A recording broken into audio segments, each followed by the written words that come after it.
It's always good to start with a smile, I suppose. That's Isha meditative music playing in the background. It's essentially supposed to help me get through this because it's just useful like that. So I wanted to talk about this year's theme of World Women's Day. Yeah, it's a little after, but it's still relevant because we are not just women on 8th of March. You know, it's an ongoing saga. So, yeah, the theme still applies. Go challenge, it said. And when I saw it, I was like, my initial reaction was just, do these people understand how expensive it is to go challenge? Yeah, that was my first thought. And it sounds nice, but in application and in practicality, challenging is very expensive. And I guess that's what I want to be able to talk about. And perhaps at the end of it, it will be clear that there are no two ways about it. Like, you either challenge or you don't. Essentially, you just have to do it. And hopefully do it understanding that it will cost you. It's pretty expensive. You may doubt yourself. You may doubt you going out to challenge. But I think in the long run, you will find that it does bring you to a different space than you were when you felt disempowered or helpless, or you were just watching things go by without you having any influence or ability to respond or react to it. Go challenge to me brings flashbacks. It brings me to the present and makes me really just anticipate the future, especially for my child. I think one of the things I ask myself is, you know, when my daughter is of age and she comes to me and she says, I want to join the military,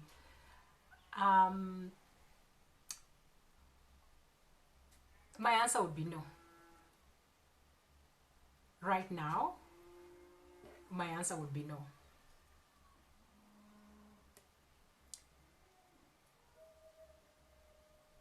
Will things have changed by the time my daughter is of age? No, they won't, if nobody challenges. I'm talking about the right to work without being limited by your femininity. To work without being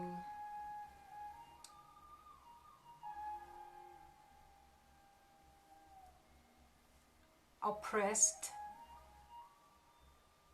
judged, limited, restricted, exploited, taken for granted, used, abused, misused because of your femininity. I think about all the incidences that happened to me.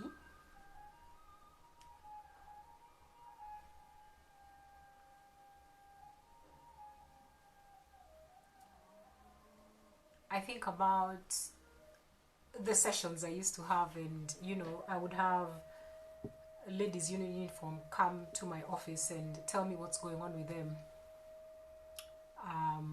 whether it's they have undergone an abortion or they have to undergo an abortion because the person they were sleeping with is an officer, and they're like, ooh, you can't be pregnant, I'm married, or ooh, you can't be pregnant, you know.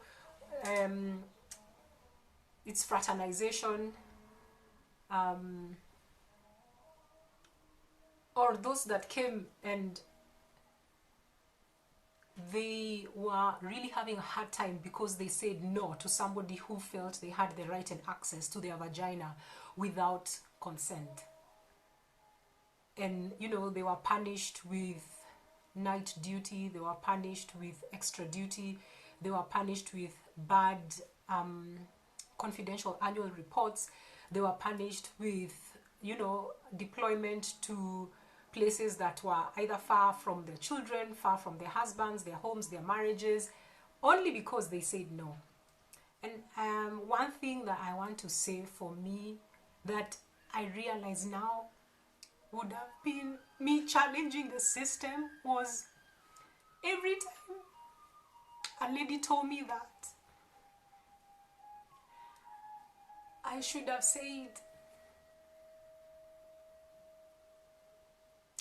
said me too, because I think I realized part of the reason this continues, goes on, and may not change,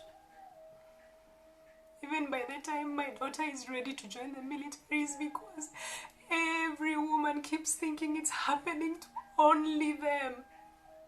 They think they are alone. They can't speak up. They can't ask for help.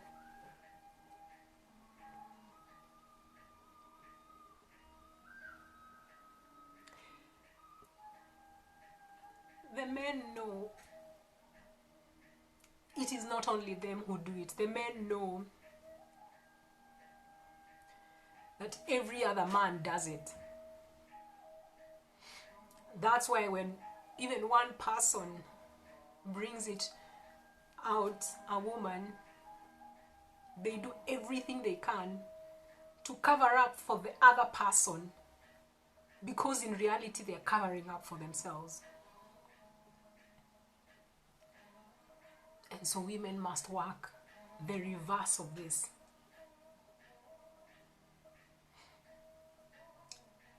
Women have to start believing one another. Women have to start understanding they are not alone. Women have to be able to be that sense of safety to the other woman.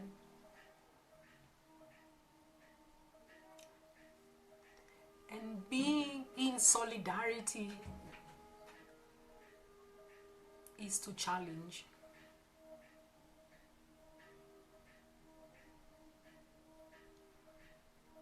And I'm not just talking about issues of sexual abuse and sexual exploitation. It's vast. I remember somebody in my department losing her job in its entirety because she got pregnant. Was that child a Ugandan or a Rwandan? Was this not a Kenyan? And I think this needs to be understood within the context of just how a system that is so sexist can push women to life-threatening decisions. Because the presentation here was, it's either your job or your child. Keep talking about how abortion is wrong, right? So why give a woman the right, why give a woman the window to choose between her livelihood and a child? Who does that? It's not like, you know, somebody can't come out and say, well, she was pregnant before 18 months. It is in the books. It is in the law. It is written. I want you to show me where it is in the law and it is written. Natural law, that is. I'm not talking about man-made law. Show me where in natural law it also says that men should not impregnate any woman for 18 months as well. It's an unnatural law and it is sexist. It needs to be challenged. How about that time when I lost, and actually, I'm not the only one who lost. The department lost, the hospital lost, the medical corps lost, the army lost, the entire military lost, and the entire country lost because this lady had to resign because she was married to an officer, and they told the officer, we cannot promote you because your wife is not commissioned. And so my argument was this: so why not commission her? She has all the qualifications. She met all the qualifications. Why not promote her so that now you can say they're all officers, promote him and leave her to stay at her job doing a service to the nation? This was not an option because the idea here is sexist. This was not about even his promotion. How do you break families like this? Because you imagine that. You go home and your husband says to you, you have to leave your job so that I can get promoted. If you don't leave your job, I'm not going to get promoted. You tell me. You tell me your relationship will survive that.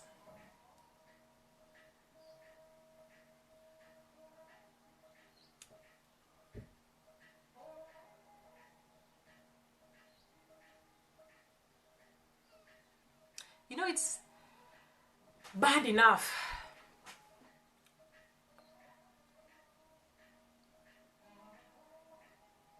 women are not recognized and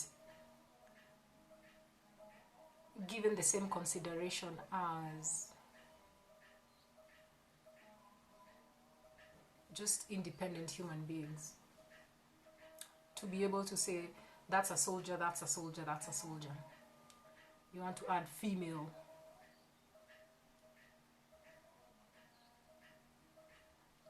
People think that it's nice. Maybe in other cultures.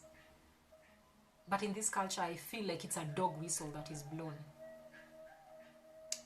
And so, from the time that word female is used, there's a certain pursuit to erase that female and just ensure that it is a man and you can be able to say a soldier, you know, and that's it.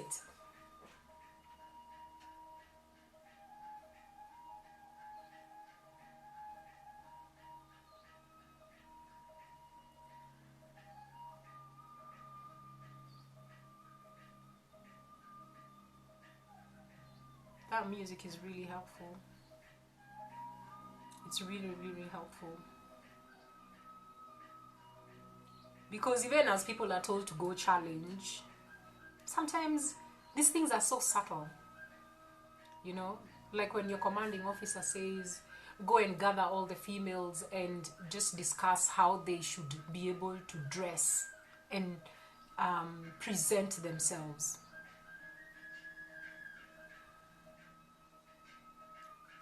I don't think it said you're the commanding officer of men. It said of men and women and troops. So sometimes, you know, a female officer may be like, okay, yeah, I'll pick this up. But in your capacity as who, they're not your responsibility. Very subtle. I can't even begin to get into the whole idea of women can't go to war, women can't lead wars because they are emotional. My experience tells me that the human reaction has only been burdened on women, and then for men it's just been excused as he was having a bad day. He's within his rights because of his rank to yell, to shout, to insult, to not be apologetic, to not be remorseful, to be reactive.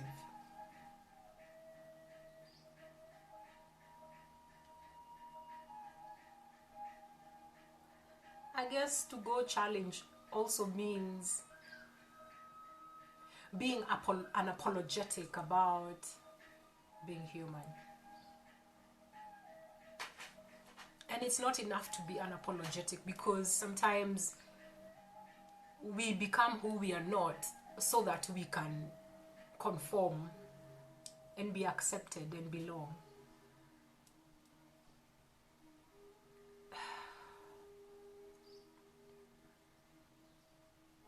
So you see women trying to turn to become men.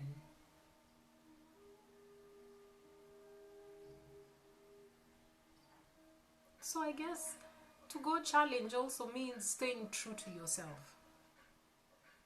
And yes, it will cost you.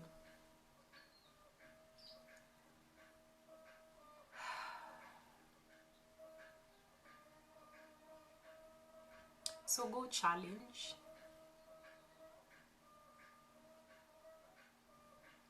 Go challenge. And maybe when my daughter and yours tell me they want to join the military, I'll tell them, go challenge.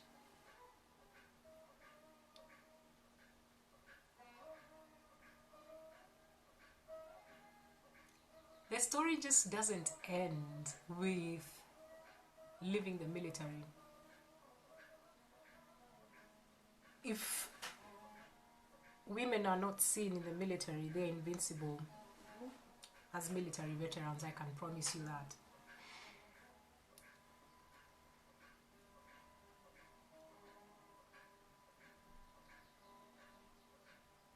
And even that is in the process of being challenged.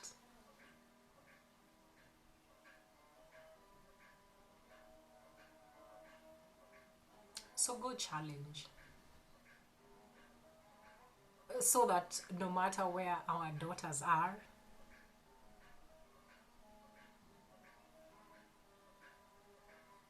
all they have to really, really worry about